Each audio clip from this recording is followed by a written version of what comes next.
श्रीमद् भगवद गीता दुनिया के सर्वश्रेष्ठ ग्रंथों में सिरमौर है। यह न केवल सबसे ज़्यादा पढ़ी जाती है बल्कि कही और सुनी भी जाती है। आपको शायद यकीन न हो, लेकिन यह सच है कि जीवन के हर पहलू को भगवद गीता से जोड़कर इसकी व्याख्या की जा सकती है। भारत की सनातन संस्कृति में श्रीमद् भगवद गीता न केवल सर्वाधिक पूज्य है बल्कि अनुकरणीय भी है। इस ग्रंथ में उल्लिखित उपदेश इसके 18 अध्यायों में 720 श्लोक के रूप में संग्रहित हैं। प्रस्तुत है इस महान दार्शनिक ग्रंथ के 10 सबसे लोकप्रिय श्लोक, जिनके चिंतन मनन से न केवल दिव्य प्रेरणा मिलती है बल्कि इन्हें अपनाकर अनेक परेशानियां हल हो जाती हैं और जीवन सुगम हो जाता है।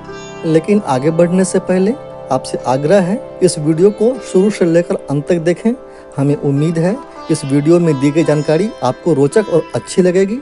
और यदि आपने हमारे चैनल दुनिया जहान को अभी तक सब्सक्राइब नहीं किया है तो प्लीज़ कर लें, ताकि हमारा उत्साह बना रहे और हम ऐसे ही इन्फॉर्मेशन से भरी रोचक वीडियो आप तक पहुंचाते रहें।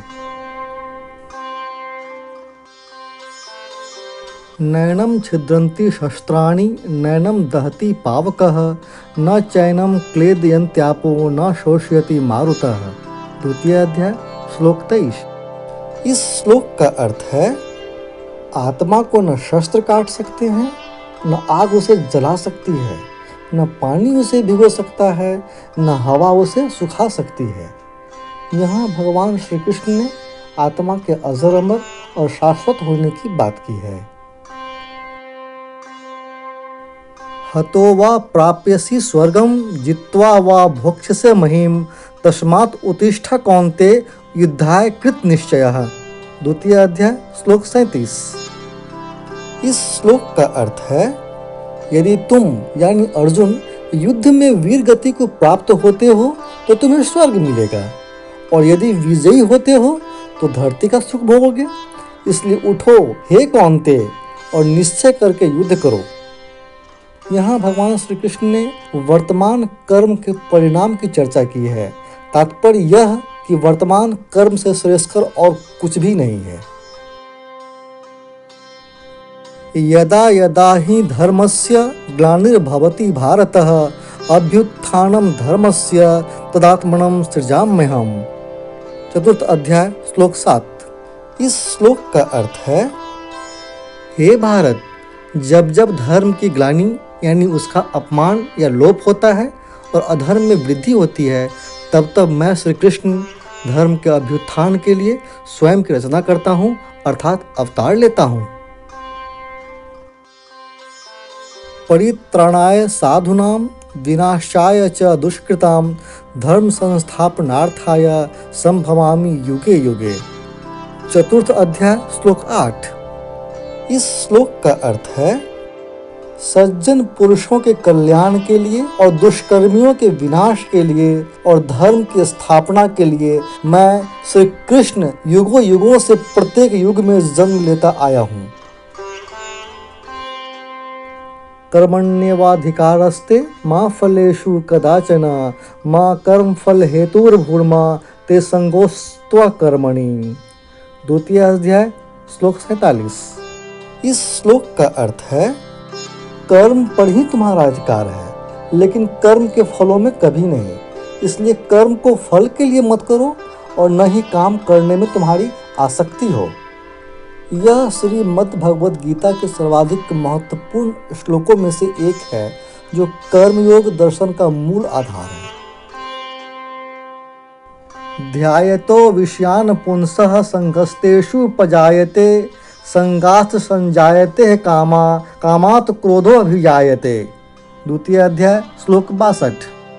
इस श्लोक का अर्थ है, विषयों यानी वस्तुओं के बारे में सोचते रहने से मनुष्य को उनसे आसक्ति हो जाती है।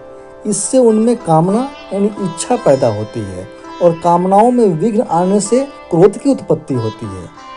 यहाँ भगवान श्री कृष्ण ने विषय और आसक्ति के दुष्परिणाम के बारे में बताया है। क्रोधात् भवति सम्मोह सम्मोहात् स्मृति विभ्रमः स्मृति भ्रंशात् बुद्धिनाशो बुद्धिनाशात् प्रणश्यति। द्वितीय अध्याय श्लोक 63। इस श्लोक का अर्थ है, क्रोध से मनुष्य की मति मारी जाती है, यानी मूड हो जाती है, जिससे स्मृति भ्रमित हो जाती है। स्मृति भ्रम हो जाने से मनुष्य की बुद्धि नष्ट हो जाती है और बुद्धि का नाश हो जाने पर मनुष्य खुद अपना ही नाश कर बैठता है।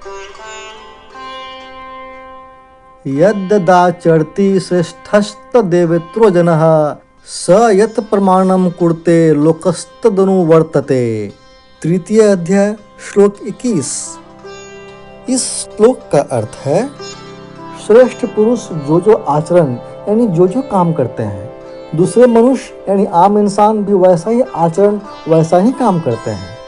श्रेष्ठ पुरुष जो प्रमाण या उदाहरण प्रस्तुत करता है, समस्त मानव समुदाय उसी का अनुसरण करने लग जाते हैं।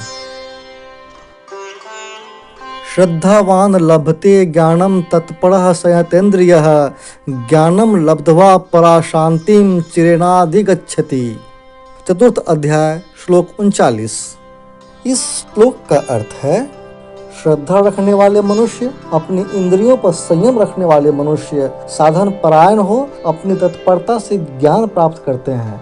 फिर ज्ञान मिल जाने पर जल्द ही परम शांति यानी भगवत प्राप्ति रूप परम शांति को प्राप्त होते हैं। सर्वधर्मान् परित्यज्य मामेकं शरणं व्रज अहम त्वां सर्व पापेभ्यो मोक्षयिष्यामि मा शुचः। 18वां अध्याय श्लोक 66। इस श्लोक का अर्थ है, हे अर्जुन, सभी धर्मों को त्याग कर अर्थात हर आश्रय को त्याग कर केवल मेरी शरण में आओ। मैं श्री कृष्ण तुम्हें सभी पापों से मुक्ति दिला दूंगा, इसलिए शोक मत करो। इस वीडियो को देखने के लिए आपका हार्दिक धन्यवाद। आपको हमारी यह प्रस्तुति कैसी लगी हमें ज़रूर बताएं। यदि अच्छी लगी हो तो इस वीडियो को लाइक करें और ऐसी ही रोचक जानकारी पाने के लिए हमारे चैनल दुनिया जहान को सब्सक्राइब करें। और हाँ, बेल आइकन यानी घंटी को ज़रूर दबाएं ताकि इस चैनल पर जो भी वीडियो अपलोड हो उसकी सूचना आप तक पहुंचती रहे। धन्यवाद।